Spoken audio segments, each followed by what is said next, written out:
मैं जी बंगाल पे सवाल दोहरा देता हूँ। सवाल ये दोहरा जी रहा था कि पूरे जीवन किला लड़ाने वाले लोग, अभी हम लोग बात पहले शुरू कर रहे थे, सुनील जी ने कहा कि अब उसके अलावा कोई इनका विकल्प था नहीं, शुभेंदु ही थे, शुभेंदु सबसे बेहतर लगे। लेकिन जो दागी लोग या जो जिन पे ब्लेम्स हैं, जो बाहर से आए हुए लोग, तो ये जो है ये बीजेपी के जो आज की राजनीति है, जो ये नई बीजेपी है, वो जी चाल जी चरित्र तो बीजेपी खत्म हो चुकी।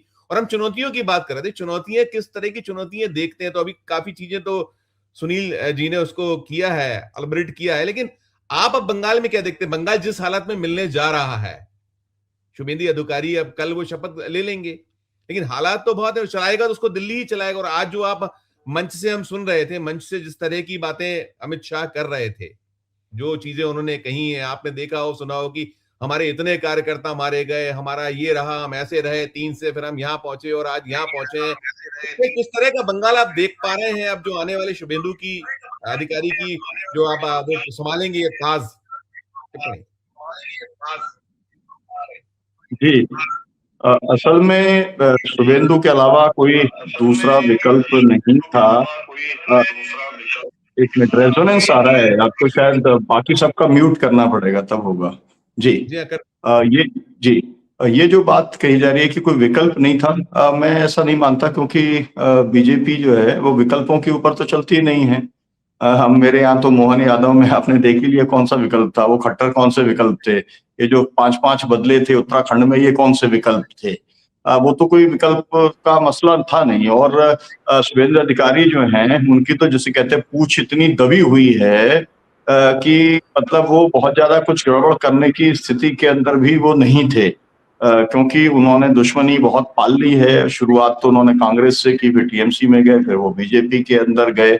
और उनका भी एक पूरा जो बैकग्राउंड जिस तरीके का रहा है, उसके अंदर बहुत सारे ऐसे जिसे कहते हैं कमजोर कड़ियां हैं कि जिसको कभी भी इस्तेमाल कर सकते हैं। तो इसलिए लेकिन अभी उन्हें मुझे लगता है कि शुभेंदु के अंदर जो बदले की आग जो धधक रही है, जिसके अंदर वो ये भी तक पहुंच जाते हैं कि बांग्लादेश के अंदर वैसा करना है कि जैसा इसराइल ने गाजा के अंदर किया, या जो है सिंगूर के अंदर जैसा भारत ने जैसा किया।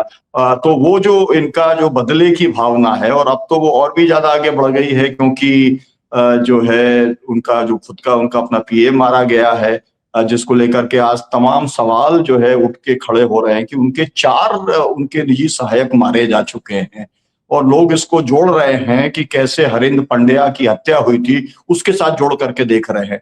लेकिन कुल मिला करके मुझे ऐसा लगता है कि जिसे कहते हैं ना लोहे से लोहे को काटना, तो पहले शुभेंदु को वहां से निकाला। वो उनका सबसे विश्वस्त आदमी था, सबसे पावरफुल व्यक्ति उनके पास में था।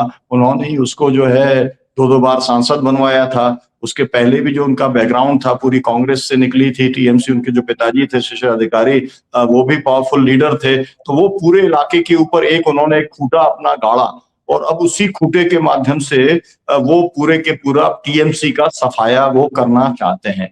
और किसी के पास में वो एक्यूमेन नहीं है, और किसी के पास में भारतीय जनता पार्टी के पास में कोई ऐसा दूसरा लीडर नहीं था कि जो एक एक कार्यकर्ता को भी जानता हो, उसकी कैपेसिटी भी जानता हो, और जिसकी अपनी जो है एडमिनिस्ट्रेशन के अंदर भी पहचान हो, उसको भी वो मैनेवर करने का काम कर सकता हो। और मुख्य तौर पर अब जो पूरी पॉलिटिक्स है वो टीएमसी को पूरी तरीके से नेस्तनाबूद करना है।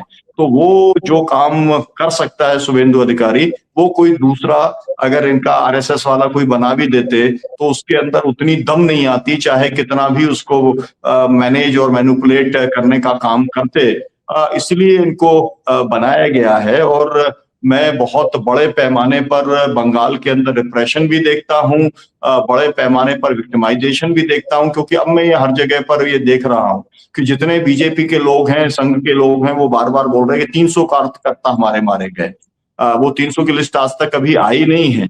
और जो है ऐसी ये हर बार की एक ये बात है कि भाई इसके इतने कार्यकर्ता मारे गए, क्योंकि अभी तो टीएमसी के जो कार्यकर्ता है 8-10 कार्यकर्ताओं का अभी तक नाम आ गया है जिनकी हत्या हुई है।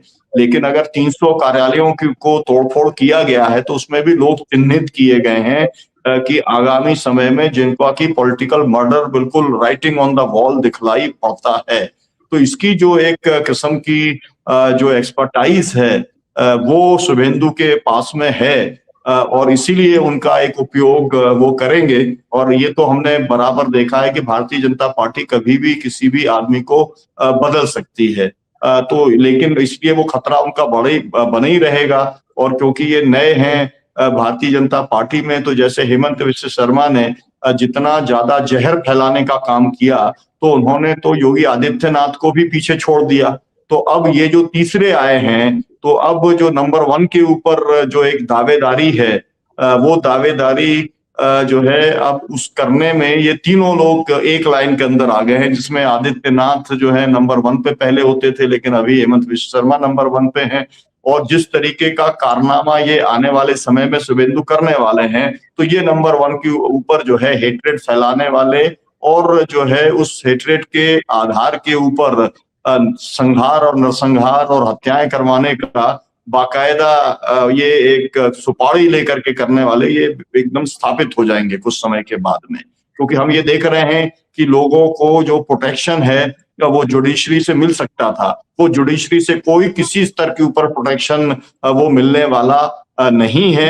हो सकता है कि कोई मतलब ऐसा कोई जज निकल जाए, श्रीधरन टाइप के जज अगर कोई हो सुप्रीम कोर्ट के अंदर, वो निकल जाए। और जो अभी जैसे कह दिया गया कि भाई ये 27 लाख लोग हैं, ये अगले चुनाव के अंदर वोट दे सकते हैं, और ये मामला भी कॉन्स्टिट्यूशनल वैलिडिटी का मामला तो एसआईआर का फाइनल हुआ है नहीं है। तो मसला अभी मतलब मुझे लगता ये है कि बहुत कॉन्फ्लिक्ट जो है वो होने वाला है जो है बंगाल के अंदर।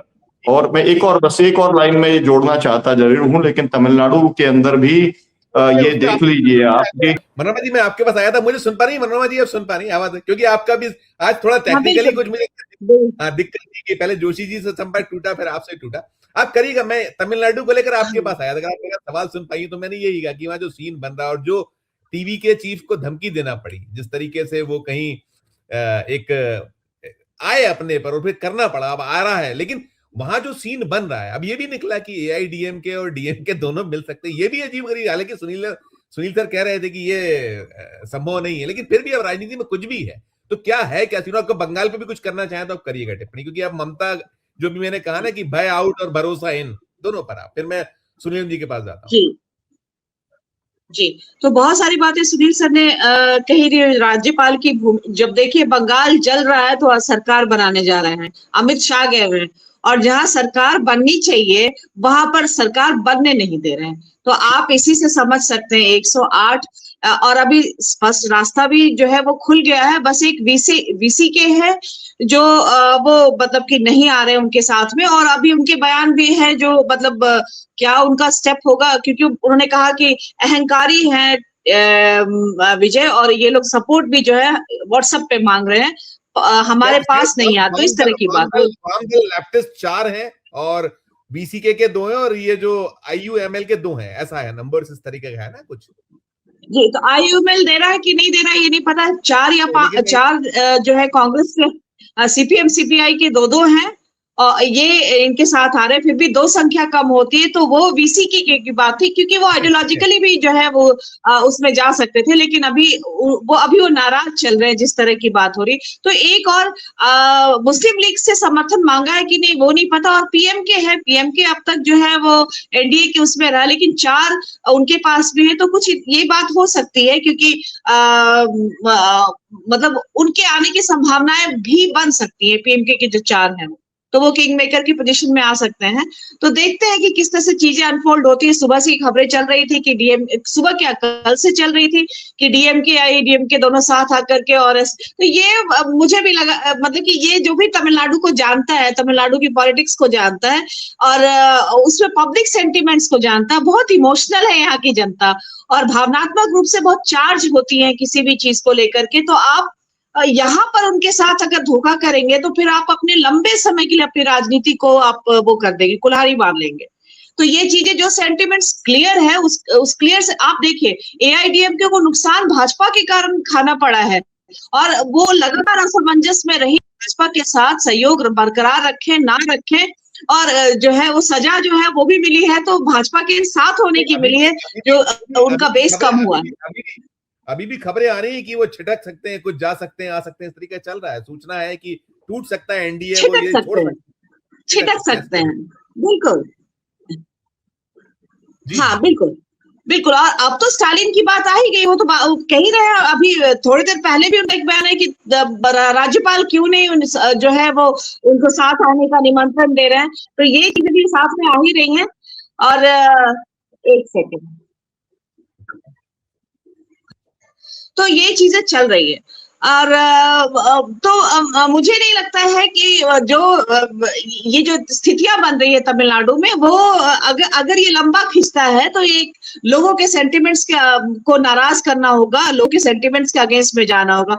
हाँ, ये जरूर है कि 49 साल में जो विजय ने राजनीति को चेंज किया, हालांकि उनकी जो धारा है वो पेरियार, अंबेडकर और तमिल राष्ट्रवाद, द्रविड़ राष्ट्रवाद की है, लेकिन ये है कि वो मतलब धर्मनिरपेक्षता की बात करते हैं, मतलब कि नास्तिकता की बात नहीं करते। तो एक जो हिंदू तबका वाला लोग है वो खुश हो रहा है, वो ये खुश हो रहा है कि ईश्वर की एंट्री हुई है तमिलनाडु के पॉलिटिक्स में। मतलब एक ऐसी राजनीति अब खड़ी हो रही है जो एंटी ईश्वर नहीं है। तो उन पर चर्च वर्च का भी लग रहा है। वो अगर आगे इस तरह की चीजें हो सकता है, भाजपा इसको खड़ी करने की कोशिश कर रही है। चुनौतियों में सबसे पहले की चुनौती होगी जिसमें चर्च के साथ क्लोजनेस को, विजय के चर्च के साथ क्लोजनेस को फिर आउट ऑफ प्रोपोर्शन जो है तमिलनाडु में प्ले किया जाए। तो ये और दूसरी एक और बात जो कल आई है वो जो आंकड़े आए हैं, उस आंकड़े में तमिलनाडु में जो दलित एट्रोसिटीज है उसमें बहुत ज्यादा बढ़ोतरी हुई है। उसमें 67% जो है वो, तो उसको भी जो है तमाम ये कि जो द्रविड़ राजनीति है, जो ओबीसी और ये तमाम सामाजिक न्याय की राजनीति, उसमें दलित जो है हाशिए पे रहे। और ये जो रिफ्लेक्शन है विजय की तरफ में, क्योंकि विजय मासेस के लीडर रहे हैं और एक तरह की वो फिल्में जिसमें वो कायाकल्प कर देते हैं एक अपनी हीरोइक छवि से, और वो सबसे निचले तबके के लोगों तक वो जो है पहुंचते हैं, उस तरह की चीजें थी। तो वो भी एक है, शायद वो जो एक मास जो है, जो जनता वहां पर नेग्लेक्टेड हुई थी, उनको यहाँ पर। हाँ, नहीं बिल्कुल, तो ये बिल्कुल, सारी चीजें हैं। हाँ, राज्यपाल की भूमिका जो है लगातार सवालों में है, और देखते हैं वो मतलब कि कब तक चीजों को जो वो साफ करते हैं। सर ने बताया है कि जो बहुमत साबित करने की जगह राजभवन नहीं होता है, वो सदन होता है, तो सदन में जाके करना था। हाँ बिल्कुल, तो ये चीजें हैं, और इसको कितने टाइम तक वो खींचते हैं वो देखने वाली बात होगी। और जहां तक पश्चिम बंगाल की बात है, तो पश्चिम बंगाल जल ही रहा है, जलने में। और गए हैं वो नई सरकार, कल शायद शुभेंदु घोष जो है वो ले लेंगे मुख्यमंत्री के पद पर अपनी जो है। तो ये हाँ, शुभेंदु अधिकारी, लेकिन वो इसमें तो सारे लोगों ने कि है, तो वो भी भाजपा से आए हुए हैं, सॉरी कांग्रेस से टीएमसी होते हुए आए हैं। और अभी जो एक हत्या की बात है उसमें भी जो उनके पीए की हुई, तो 4 हत्याएं उससे पहले भी इसी तरह संदिग्ध रूप में हो चुकी है, जिसमें 2 तो ममता बनर्जी की जो साथ थे तब हुई है। तो ये तमाम चीजें हैं, बहुत सारी बातें जो एक जो निजी एक जो खुन्नस है वो उस तरह की राजनीति, और संभवतः भाजपा ने बंगाल को जो साधा है उसमें ये एक बहुत बड़ी भूमिका इसकी भी है कि वो अंदर खाने से आए हुए नेता रहे हैं। तो जो होता है कि मतलब जो भी ममता बनर्जी की स्ट्रेंथ या कमजोरियां, वो शुभेंदु अधिकारी उस स्तर के थे तृणमूल में, जो ये सब कुछ जानते थे। तो वो भी एक चीज है जो इस तरह से एक टारगेटेड कैंपेन ममता बनर्जी के खिलाफ, चाहे उनके भ्रष्टाचार को लेके, मैं अपनी बंगाली जो दोस्त है उन लोगों को देख रही थी, तोलाबाजी की बात वो लोग, और मैं ये हैरान रह गई, बंगाल में जो ऐसा हुआ है परिवर्तन, वो सारा जो 27 लाख वोट कटे और जो एसआईआर के थ्रू 91 लाख की, वो सारी चीजें हैं। और प्लस एसआईआर, आप जानते हैं भाजपा जनगणना नहीं कराती है लेकिन एसआईआर कराती है, मतलब है कि ये उनका है, ये उससे उनको फायदा मिल रहा है, तभी वो इसको लेकर के इस तरह से हठधर्मिता की हद तक उन्होंने कराया है कि मतलब डिस्क्रिपेंसी वाले मामले को एड्रेस किए बगैर उन्होंने चुनाव करा दिया। बिल्कुल बिल्कुल, तो आप समझ सकते हैं बगैर, जी नहीं हाँ, है। देखिए सारी तो बगैर अगला निशाना उनका उत्तर प्रदेश है, और आगे भी जो राज्य है 27 में बहुत सारे सूबे में। इसी पे पूछता हूँ, ये जो मैं तमिलनाडु पे बात करता हूँ, सुनीलम जी के पास चले जाता हूँ, और मैं यही बात जोशी जी और राशिद भाई पे खत्म करूंगा। सुनीलम सर, देखिए ये जो राजभवन जिसका नाम लोक भवन कर दी गया, लेकिन लोक भवन क्या कर रहे हैं, मतलब इसके नाम बदलने या इस तरह चेहरे बदलना, उनके चेहरे तो वही है, सारा कुछ उनका जो उद्देश्य है कि एकमात्र सत्ता में बने के लिए कितना मिसयूज, लेकिन इसके रेपरकेशंस क्या संभावित है? सुनील सर कह रहे थे, सुनील एम जी, कि फिर आप समझ लीजिए उलट बहुत जबरदस्त कुछ होने की संभावनाएं होंगी। जो इतना जबरदस्त मैंडेट उसको मिला, 107 सीटें वो लेके आए, 5 उनके पास है, तो आप उन्हें जान दीजिए, फ्लोर पे जान दीजिए ना। ऐसी क्या मजबूरी? और क्या आपको लग रहा है वहां पर कि ये जो AIDM के जो है, ADM के है, वहां कुछ टूट फूट और यहाँ इनके साथ हो सकता है? क्या संभावना देख रहे हैं? कुछ कुछ चल रहा है लगातार है तीनों पे। आप पहले आप सुनिए कुछ और। जी, मैं 2-3 बातें कहना चाहता हूं। पहली बात यह कि मेरी जानकारी के हिसाब से जो विजय हैं उनको मेजॉरिटी 119 की हो गई है और उनको कभी भी जो है वो बुलाया जा सकता है, वो उन्होंने सबमिट कर दिया है, ये एक जानकारी है। अगर उनको नहीं बनाते हैं और अगर मतलब कोई राष्ट्रपति शासन लगा दें और फिर से चुनाव कराएंगे तो वो क्लीन स्वीप करेगा, जैसा अरविंद केजरीवाल ने दिल्ली में किया था। मतलब किसी का नामो निशान नहीं रहेगा। ये वहां की ग्राउंड रियलिटी है। ये दूसरी बात है। तीसरी बात यह है कि बोमई केस के अंदर ये एस्टैब्लिश्ड है कि आपको अंदर नहीं करना है, मतलब राजभवन में नहीं करना है, आपको सदन के अंदर मेजॉरिटी आपको पेश करनी है। तो ये एस्टैब्लिश्ड लॉ है और आप इसको जो है तोड़ करके आप आगे नहीं जा सकते। मेरा कहना यह है कि एक न्यू नॉर्म भी नया लेकर के आए हैं, उस पर बहुत कम चर्चा हुई है। जो 8 तोला सोना जो शादी वाली लड़की को देने का और जो नया बच्चा होगा उससे 8 ग्राम सर, नहीं 8 ग्राम नहीं 8 तोला, 8 ग्राम 8 ग्राम है सर, 8 ग्राम, 8 ग्राम सर, 8 ग्राम है सर। 8 ग्राम और अंगूठी, और ये जो 200 वाला जो उन्होंने कुल मिलाकर के अभी तक जो जिस तरीके से तमिलनाडु के पॉलिटिक्स में जयललिता जी ने जो शुरू किया था उसको नई ऊंचाई देने का काम किया है। और जो लोग हैं वो उसका इंतजार कर रहे हैं कि वो कब से लागू होगा, और इसलिए मतलब अगर कुछ ऐसा हो जाता है कि उनको अगर अभी रोक के रखते हैं तो बहुत ही जबरदस्त उसका रिएक्शन होगा। ये एक बात है। दूसरा ये कि AIDMK के अंदर 2 ग्रुप हैं और एक ग्रुप चाहता है समर्थन करना, और ये जो लेकर के चले गए हैं वो इसीलिए चले गए हैं कि AIDMK के अंदर टूट हो सकती है और जो है बाकायदा स्टेबल गवर्नमेंट ये चलाने का काम कर सकते हैं, वो आ सकते हैं, वो मर्ज हो सकते हैं। इसमें भी कहीं कोई दिक्कत नहीं है क्योंकि AIDMK बहुत ही ज्यादा फ्रेजाइल है। वो मतलब उसके अंदर अगर कोई टूट हो जाती है तो कोई बहुत बड़ी बात नहीं होगी। इंपॉर्टेंट बात यह है कि कांग्रेस ने, CPI, CPM और इन लोगों ने मिलकर के जो बीजेपी की जो संभावनाएं थी या जो उसकी जो डिजाइन थी उसको विफल करने का काम किया है। और मुझे ऐसा लगता है कि DMK को ने बहुत जल्दी एक तरीके से उन्होंने अपनी मसल्स को रिफ्लेक्स करने का काम किया, तुरंत लिख करके दे दिया पार्लियामेंट में कि हमारी सीटें अलग कर दी जाए। इसकी जरूरत नहीं थी। इस समय सेकुलर पॉलिटिक्स को बचाने के लिए और सोशल जस्टिस की पॉलिटिक्स को बचाने के लिए जो कुछ कांग्रेस ने किया, CPI, CPM ने किया, वो बहुत वहां पर जरूरी था। इसके अलावा बस मैं 2 बातें और कहना चाहता हूं बंगाल को लेकर के। एक तो मेरा कहना यह है कि देखिए जो मैंडेट है वो तो अमित शाह ने कहा था कि डिटेक्ट और उसके बाद में डिलीट और डिपोर्ट, तो ये सबसे बड़ा टेस्ट है। और मेरा कहना यह है कि ये तो जो लोगों को जिनको नाम डिलीट किए हैं इसमें से 1% आदमियों को भी जो है डिपोर्ट करने की हैसियत और औकात ना तो गृह मंत्री की है, क्योंकि हम ये देख चुके हैं आसाम के अंदर कुछ नहीं कर पाएंगे। केवल ये जो है मतलब जिसे कहते हैं मुंह से मतलब बड़बोलापन केवल है, इसका लाभ लेना था वो ले पाएंगे। तो वो जो मैंडेट है उसको इस जिंदगी में नहीं 7 जन्म लेके भी वो पूरा नहीं कर सकते। इतना आसान काम नहीं है डिपोर्ट करना। एक और आखिरी बात मेरी ये है कि देखिए जो बंगाल का जो इंटेलिजेंसिया है उसने जो रोल प्ले किया जो है अंग्रेजों को इस देश से खदेड़ने में, और उसके बाद में कांग्रेस को भी खदेड़ने में, और उसके बाद में लेफ्ट को भी खदेड़ने में, ये बताता है कि आप 100% मैं ये कह सकता हूं जितना मैं बंगाल को जानता हूं कि वहां का इंटेलेक्चुअल इसकी मतलब कहते हैं धज्जियां उड़ा देगा। शुभेंदु अधिकारी को काम करना जिस तरीके से वो काम करना चाहता है बिल्कुल भी संभव नहीं होगा, क्योंकि वहां के जो इंटेलेक्चुअल्स ग्रुप्स हैं, वहां का जो थिएटर है, वहां के जो सांस्कृतिक कर्मी हैं वो बहुत ऑर्गेनाइज्ड हैं और बहुत आइडियोलॉजिकल हैं। तो ये अभी जो एक भाई साहब थे पैनल के अंदर, वो जो टिप्पणी करके गए कि वो उन्होंने कहा कि भाई इंटेलेक्चुअल्स ने फेल कर दिया बंगाल को, मैं ऐसा नहीं मानता। और मैं ये मानता हूं कि सबसे बड़ी जो उम्मीद आगे के लिए है शुभेंदु की पॉलिटिक्स के खात्मे की, वो भी वहां का जो इंटेलेक्चुअल है वो उसको लीड करने का काम करेगा, जैसे महाश्वेता देवी ने लीड किया नंदीग्राम और सिंगूर के आंदोलन को, वहां तक आगे तक पहुंचा दिया कि आकर के 34 साल के शासन को हटा करके और ममता वहां पर बैठ गई।